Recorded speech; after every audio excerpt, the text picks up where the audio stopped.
Isu konsorsium 303 dan judi di antara pusaran kasus Irjen Ferdy Sambo. Nama mantan Kadipropam Mabes Polri, Irjen Ferdy Sambo, kini berada di pusaran kontroversi instansi kepolisian. Sebelumnya, Ferdy Sambo terseret kasus polisi tembak polisi yang menewaskan sang ajudan Brigadir J alias Brigadir Nofriansyah Yosua Huta Barat. Ferdy Sambo jadi tersangka dan orang yang memerintahkan penembakan tersebut. Kini, kasus tersebut merembet pada rumor lainnya mengenai polemik di tubuh Polri, termasuk mengenai konsorsium 303 atau judi. Apa itu konsorsium 303 dan hubungannya dengan judi? Konsorsium 303 merujuk pada pasal 303 KUHP menyangkut perjudian. Adapun pengertian konsorsium yakni kelompok yang terdiri dari dua atau lebih individu, perusahaan atau pemerintah yang bekerja sama untuk mencapai tujuan bersama. Berdasarkan dari Kamus Besar Indonesia, konsorsium adalah bentuk tidak baku.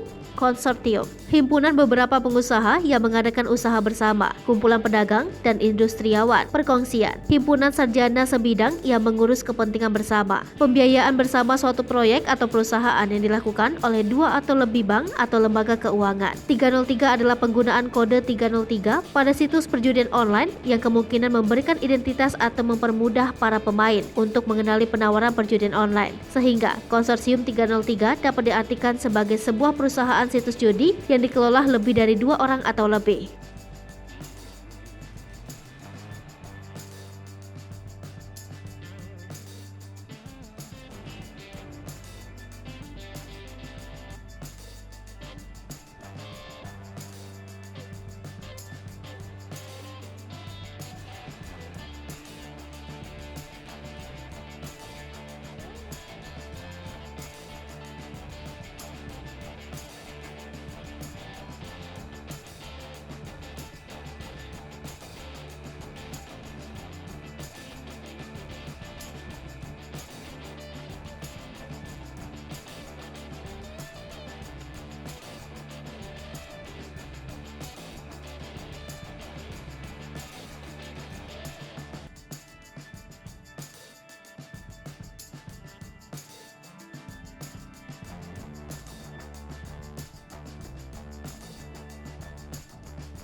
Hai pemirsa Sri Popo TV, jangan lupa komen, like, dan subscribe, serta tonton terus berita-berita terupdate lainnya